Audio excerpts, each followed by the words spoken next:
Hey, welcome back everybody. I'm Lou, and this is Metal Lens Reviews. What's up?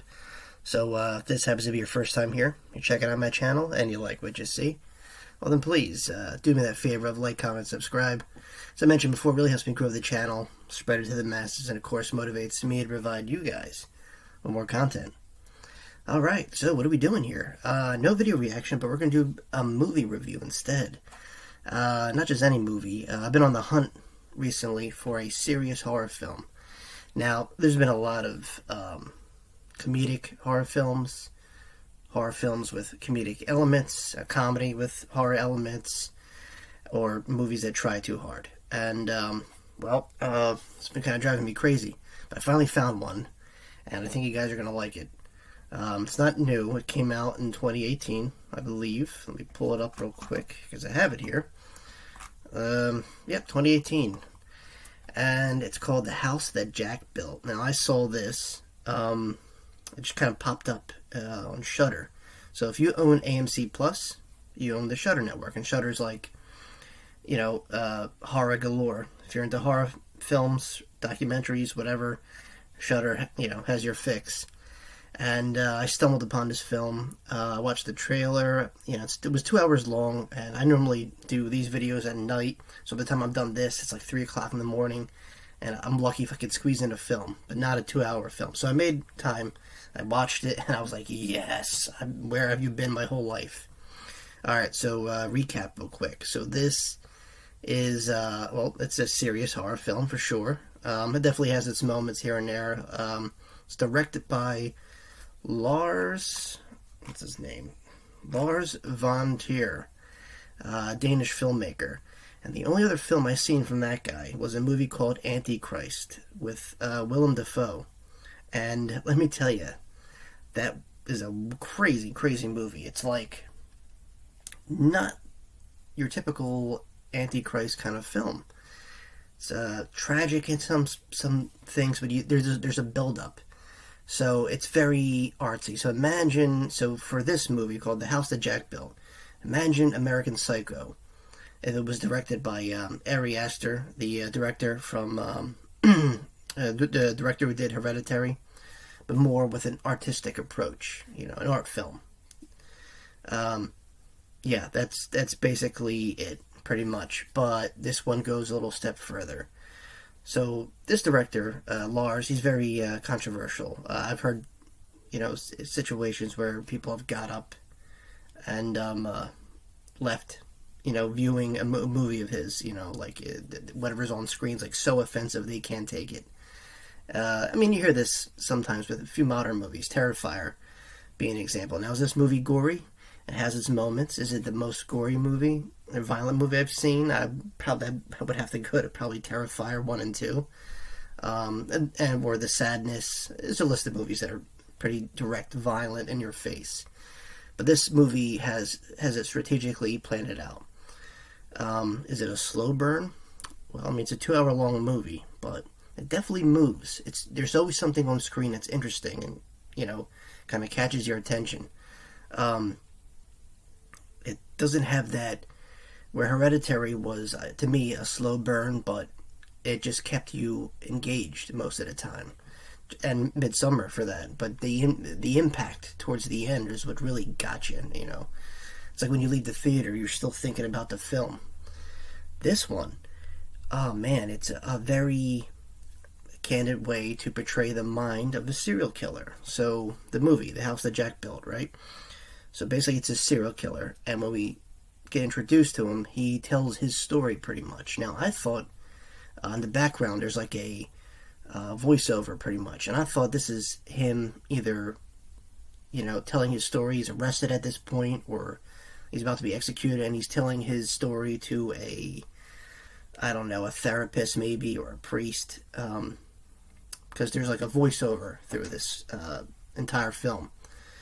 And there's different shots, really artistic shots of like, a crazy pianist that's famous, that inspires our serial killer. Different elements, different pictures that represent the mind and the thoughts of this serial killer, Jack. He's a failed architect. There's always scenes of him building, and towards the climax we get, the house that Jack built. There's a reason why it's titled that, and I'll explain that later on. Spoilers. So basically it's told kind of like in chapters. He kind of is explaining to this, narrator. We really don't, not even a narrator, but like this, therapist figure that's, talking to him pretty much, engaging with him and, critiquing him a little bit. And we find out this guy later on too. But yeah, so Jack, who's actually played by Matt Dillon, and who does a fantastic job. I mean, this movie is sick. There's some scene, am I going to tell you? Now, I wouldn't throw that out there just to, scare you guys or shock value. There's scenes in here that are pretty fucked up, Once again, not the worst, but the way it's done, it's a serious movie, there's a few dialogue scenes that kind of stand out. They're a little comedic, I guess, but it's the mind of a serial killer. Anyway, he tells it in segments of his life, kind of like chapters. Like chapter 1, I did this. Chapter 2, this I try to approach it this way, and he explains to you his compulsion to kill. He gives you the reason, and then it's displayed on screen and how he goes about it, and his purpose. And it's wild. It's wild. There's no redeeming quality here to this guy. He believes this is it. That's my job, by day or night. I'm a serial killer. Bottom line. And he's really plots us out. He has OCD, so he really pays attention to detail, cleans up after himself. It's crazy. It's crazy. Like everyone in this movie, Uma Thurman has a very, very early on role. It's not the longest role, but it's noticeable and it stands out. It's cool. It's just really, really done. And like I said, it's short. It's shot in a very artistic kind of way. So there's scenes that probably, I guess, the average film goer or person seeking a movie probably wouldn't get. So just keep that in mind. But other than that, there's moments that are very disturbing. Like I said, there's a lot of people get killed here, and I shouldn't say a lot, but like the way they get killed, it kind of lingers on a little bit. You know what I mean? There's even a moment where he, younger victims, he poses them like if you were posing a puppet or something, and he tells you why. It's a really, really bizarre take on, like I said, the, downward spiral of a serial killer. So when we finally get towards the end of who this, person talking to him is, it's this guy named Virgil who just appears out of nowhere. He's in the middle of setting up a murder, or, setting up victims, and there's this guy, because the serial killer, inherited, I think like a pizza place or like a restaurant. I know there's walk-in freezers or walk-in refrigerators, and he's where he stores the bodies. So this dude out of nowhere, Virgil, is just talking to him, and there's scenes in that moment where because like I said, it's intercut with him building stuff. He's very frustrated because whatever he's building, he's an architect, right? If it's not up to his standards, he gets really frustrated. There's a lot of times of him just crushing his models. He builds a little, looks like a pathway out of bodies in this, walk-in freezer. It's really hard to put into context here. You have to see it for yourself, but that's the gist, okay? And this guy, Virgil, pretty much takes him on this journey. Now, this is all in the same movie, okay? This, because what I'm about to tell you is going to sound like a different film. So he just Virgil escorts the serial killer, Jack, through a tunnel through hell.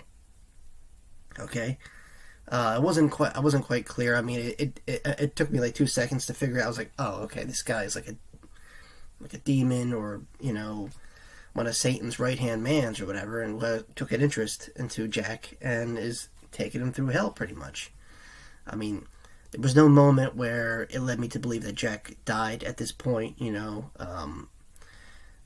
it just kind of happened. And it's a really weird, trippy journey, okay? It's tunnels, caves. They're in the ocean, under the water at some point. And then when they get to the depths, so mind you, these are like the levels of hell, right? And they get to this bridge, which looks like looks like a freaking, they're inside of a volcano. You know, there's like lava down there, a half a bridge, and then another entrance on the other side. And this guy Virgil's like, okay, these are the layers of hell. This is the last layer. I just took you on this journey just to show you, because you're interested. And that's, you know, and because, like, mind you, he's not even supposed to be here. Virgil just wanted to show Jack, like, okay, these are the layers of hell. Are you cool? We're gonna go back to where you belong now. So it's probably not. I mean, it's still hell, but it's like not that bad where he's going, I guess. But Jack, being Jack, has to kind of push the limit. So he tells Virgil, well, if I scale the wall, could I reach the other? What's on the other side? He's like, well, the other side leads you back up. So what do you want to do? You want to come to me? You want to come back with me? Or you want to pursue this? Up to you. He's like, but he warns him, like, you know, not everyone has made this attempt successful. No one has. And Jack, being Jack, you know, always the thinker, kind of plotting out his, you know, his OCD, so this is his thing. He kind of bets on himself to kind of like rock climb his way around this bridge to the other side, and it doesn't work in his favor. I'm going to leave it at that. But the movie as a whole is definitely this, and it's not really like a documentary feel. Like, I know there's a lot of serial killer movies out there that that have that, you know, like a narrative where like a detective or a victim is telling the story, and there'll be like a live action, you know, like a dramatic reinterpretation of what went down. This isn't that, okay? This is a movie that has a kind of like a voiceover, you know, of the serial killer explaining to this guy Virgil, who, you know, his methods of killing and stuff. And it's a really wild trip. Like I said, it's a 2-hour long movie, but I didn't feel like I was bored. It was just like, what is going on? And I mean, it's rough. And as I mentioned before, you know, the director, Lars von Trier, he is just controversial. You know, take a look at the body of his work, and like I said, people have been really upset. They question his morals. They've walked out during his movies. This being one of them, because there's, you know, violence to younger people. I don't want to get too into detail of that, but it you know, I mean, would they be able to make a movie like that today? I mean, I feel like they did. You know, when you see like Dahmer, for example, that was on Netflix. I feel like that kind of came close, but that also felt very Hollywoodish to me. It was gritty and well done, but this was like on another level. And I think because of that artistic vibe, it was, you know, that this director is good at. You know, he knows how to, you know, make really odd choices, but they work. You know, like I said, it's an artsy film, very indie feel, but really well done. And like I said, it's American Psycho, but done in a very artistic manner, where it kind of surpasses American Psycho, where you know you're dealing with a serial killer, but you know he's not. He's a loose cannon, but he still has kind of some kind of self-control. He's aware of what he's doing, but he does it anyway because he feels like this is his purpose. You know, so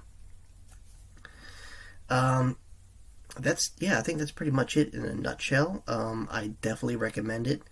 Like I said, if you're highly offended with, you know, real violence, how it's kind of portrayed, like we know Hollywood violence and how real they can make it. Well, this takes it a little further, you know. There's nothing rewarding, you know, there's no light at the end of the tunnel for this character. This movie ends with the main character going through a descent through hell, pretty much. So think of like Dante's Inferno. I believe that was a reference, actually. Dante's Inferno is an Italian poem, I think, a very long poem of this guy just going through all the 9 circles of hell. But anyway, wild movie. I definitely recommend it. It's something different. I'm so glad. I'm actually angry I haven't watched it sooner. Like I said, it came out in 2018. Definitely check it out if you get a chance. If you own AMC Plus, you could watch it right now. But just that warning. It's not the Hollywood type of slasher film.